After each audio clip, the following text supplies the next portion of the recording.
नमस्ते बच्चों। बेटा यहाँ पर है आपका बुक का लेसन स्थानीय शासन। आप देख रहे हैं सामने ये किसकी फ़ोटो है। ये एक पिक्चर है जिसमें लिखा है आमरा गांव में आमरा राज, आमी राज, मतलब मेरे गांव में मेरा राज, हमारा गांव हमारा राज। यानी हम लोग जो स्थानीय लोग हैं वही मिलकर यहाँ पर शासन करेंगे और यहाँ की नीतियाँ बनाएंगे और इसके विकास में योगदान देंगे। आप इस पिक्चर को देखिए। ये पिक्चर क्या दिखा रही है, यहाँ पर कुछ लोग सामने बैठे हैं और उनके साथ स्थानीय लोग आपस में मिलकर बातचीत कर रहे हैं। इसे सभा कहा जा सकता है। पहले ज़माने में इसे सभा कहा जाता था। यहाँ पर स्थानीय लोग मिलजुल कर एक दूसरे से बातचीत करके समस्याओं को हल करने का प्रयास कर रहे हैं। इनके पास कोई लंबे चौड़े बड़े दफ्तर नहीं है, एक छोटा सा गांव का कमरा है और बाहर बैठकर ये एक दूसरे की बात सुन रहे हैं। ये क्या है? ये स्थानीय शासन है। स्थानीय शासन का मतलब जो हमारे सबसे नज़दीक है, यानी हम अपने ऐसे नेता, ऐसे प्रतिनिधि के पास पहुंच सकें जो हमारी समस्याओं का हल कर सके। आपकी लोकेलिटी में, आपके आसपास अगर कोई समस्या है तो आप सीधा मुख्यमंत्री या प्रधानमंत्री के पास नहीं जा सकते। आप अपने इलाके से चुने हुए प्रतिनिधि के पास जाएंगे और उनसे बात करके समस्या को जहाँ तक हो सके हल करने का प्रयास करेंगे। हमारे यहाँ पर आजकल अगर हम पीतमपुरा की ही अपने बात करें तो हमारे यहाँ के जनप्रतिनिधि कौन हैं? श्रीमती अंजू जैन, जो हमारी नगर निगम की काउंसलर हैं। श्रीमती वंदना कुमारी, जो हमारी दिल्ली विधानसभा से एमएलए हैं। तो हम सबसे पहले इनके पास जाते हैं अपनी समस्याओं को लेकर। ये विभिन्न दलों से चुने हुए जब चुनाव हुए नगर निगम के, तो बीजेपी से श्रीमती अंजू जैन जो हैं वह चुनाव जीत कर आईं। अब इन सब काउंसलर्स, इन प्रतिनिधियों का काम क्या है कि हमारी स्थानीय समस्याओं को सुनकर उनका हल निकालना, जहाँ तक हो सके संभव कम खर्च में कम समय में समस्याओं को हल करना। इसी को स्थानीय शासन कहा जाता है। भारत में लोकतंत्र में तभी एक मजबूती आती है जब जनता सरकार का ध्यान ऐसी समस्याओं की ओर लगाए, सरकार उन नीतियों को बनाए उनको हल करने के लिए, और जनता उन नीतियों को लागू करने के लिए अपनी भागीदारी दे। वरना विकास के कामों में रुकावट आती है जहां जनता और सरकार के बीच में टकराव रहता है। अब यहाँ देखिए कि भारत के अंदर ये स्थानीय शासन के लिए गांधी जी हमेशा इसका के लिए जोर देते थे कि सत्ता का विकेंद्रीकरण होना चाहिए। सत्ता किसी एक के ताकत के हाथ में ना रहकर अलग अलग स्तरों पर बटी होनी चाहिए। परंतु नेहरू जी और अंबेडकर का ये विचार था कि भारत में इतनी जातियाँ, इतने धर्मों के लोग हैं, इतनी संस्कृति के लोग हैं, ये लोग आपसी फूट, आपसी टकराव में लगे रहेंगे और स्थानीय शासन का जो पर्पस है वो सॉल्व नहीं हो पाएगा। भारत में पहले जब ब्रिटिश शासन के दौरान जब लॉर्ड रिपन भारत के वायसराय थे तो उन्होंने चुने हुए निर्वाचित स्थानीय शासन की बात कही थी। उसे कहा निर्वाचित, यानी उनके प्रतिनिधियों का चुनाव हो और उन पर जिम्मेदारी डाली जाए स्थानीय समस्याओं का हल करने के लिए। इसे मुकामी बोर्ड या लोकल बोर्ड भी कहा गया था। भारत का गवर्नमेंट ऑफ इंडिया एक्ट 1919 में भी इसके बारे में बात की गई, ग्राम पंचायतों को मजबूत बनाने की। लेकिन जब भारत का संविधान बना तो स्थानीय शासन को नीति निर्देशक तत्वों में रखा गया।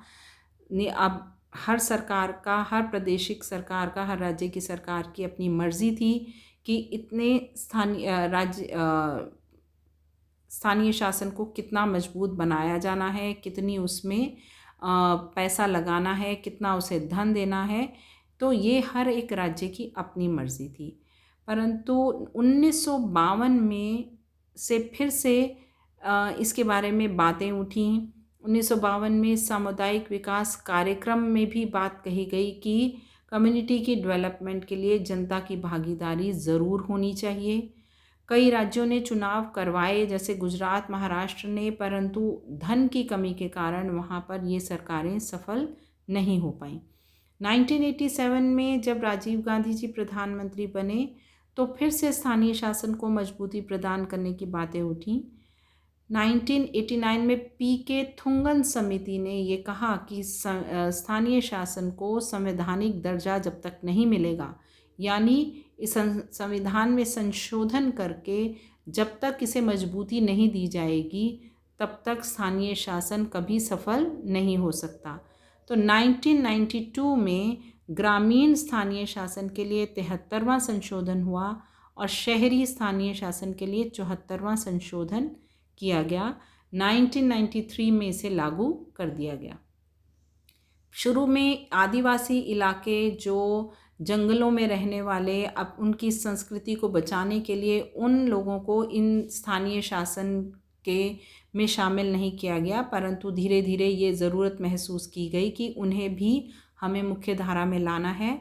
तो 1996 से इन इलाकों को भी स्थानीय शासन में शामिल कर लिया गया। अब बेटा चाहे शहरी हो या ग्रामीण स्थानीय शासन, इसको 3 स्तरों में बांटा गया है। ग्रामीण में पहले नीचे सबसे पहले स्तर आता है ग्राम पंचायत का, जो थोड़े से जिसमें कई सारे गांव आते हैं, एक गांव भी हो सकता है या एक से ज़्यादा गांव भी हो सकते हैं। फिर बीच का हमारा लेवल आ जाता है मंडल, खंड, प्रखंड, तालुका, ब्लॉक, किसी भी नाम से इसे जाना जाता है। और जो बड़ा इलाका आ जाता है जिसमें एक बड़ा ग्रामीण इलाका आए, वहाँ ज़िला पंचायत बन जाती है। तो इसके अंदर अभी लगभग देखिए 2.5 लाख के करीब ग्राम पंचायतें, 6,000 मंडल, 500 जिला पंचायतें हमारे यहाँ हैं। तो इनके जो चुनावों को कराया जाता है 5 साल में, आपको बताया। इनको काम क्या करने हैं? अब इनको काम कौन से सौंपे गए? जो ऐसे 29 विषय, ऐसे 29 काम इनको सौंपे गए जो पहले जो प्रादेशिक सरकारें थी उनके विषय होते थे, उन्हें करने होते थे। अब संविधान की 11वीं अनुसूची में इन्हें दर्ज करके, इन्हें शामिल करके ये काम जो हैं ये स्थानीय शासन को सौंपने का बात हो गई। जो राज्य सरकार अपने स्थानीय शासन को मजबूत करना चाहती है वह कानून बनाकर इन कामों को स्थानीय शासन को सौंप देती है, जैसे कृषि का, सिंचाई का, लघु उद्योगों का, पीने का पानी, सड़क, गरीबी उन्मूलन कार्यक्रम, शिक्षा, वयस्क और अनौपचारिक शिक्षा, पुस्तकालय, सांस्कृतिक गतिविधि, बाजार, मेला, परिवार नियोजन, महिला विकास मंत्रालय, ये सब काम जो हैं ये स्थानीय शासन को सौंप दिए गए। आप लोगों में से कई बच्चे एमसीडी के स्कूल जीपी ब्लॉक से हमारे यहाँ आए और कुछ बच्चे जो हैं शुरू से ही हमारे इसी स्कूल से पढ़े हैं। तो ये दोनों स्कूलों में क्या फ़र्क है? जो जीपी का स्कूल है, एमसीडी का है, वो नगर निगम के अंडर आता है, और जो हमारा स्कूल जेडपी वाला है वो हमारा दिल्ली सरकार के अंडर आता है। तो दोनों में बस सरकारों के अपने अपने लेवल में फ़र्क है। यह दिल्ली विधानसभा अलग है और नगर निगम जो है वो अलग बॉडीज़ हैं। अब ऐसे ही जो हमारे शहरी स्थानीय शासन है, 74वां संशोधन, वो किससे अब शहर क्या होंगे? शहर वो होगा इलाका जिसमें कम से कम 5,000 की जनसंख्या हो। वहाँ पर लोग खेती के अलावा 3/4 लोग खेती के अलावा कुछ और काम करते हों, यानी नौकरी करते हों, कुछ और उद्योग लगाते हों, व्यवसाय करते हों, खेती ना करते हों, और 1 वर्ग किलोमीटर में कम से कम 400 लोग रहते हों, तो हम उस इलाके को शहरी इलाका कह देते हैं। इसे भी 3 स्तरों में बांटा गया है। यहाँ के शासन को भी नगर पंचायत, नगर पालिका, नगर निगम, और भारत में इस समय लगभग 100 नगर निगम है। दिल्ली में ही आपको बताया एमसीडी, एसडीएमसी, एनडीएमसी, ये दिल्ली नगर निगम को भी इन भागों में बांटा गया है। तो हमारे पास जितना देश में हमारी संसद के सदस्य, विधानसभा और भारत लोकसभा, इन सब के सदस्यों को हम मिलाएं तो लगभग 5,000 चुने हुए प्रतिनिधि होते हैं, लेकिन स्थानीय शासन के चुने हुए प्रतिनिधियों की संख्या 3,20,000 के करीब है।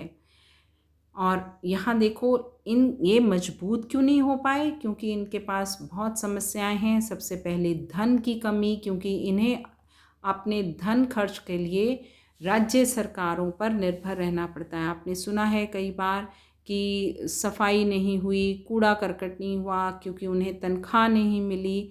तो ये टकराव राज्य सरकारों और प्रादेशिक सरकारों के बीच, स्थानीय सरकारों के बीच आपस में चलता रहता है।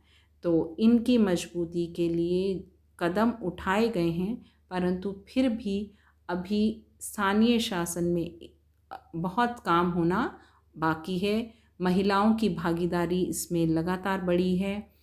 महिलाओं को आरक्षण मिला है, जबकि लोकसभा में के चुनावों में अभी महिलाओं को आरक्षण नहीं मिल पाया। थैंक यू बेटा।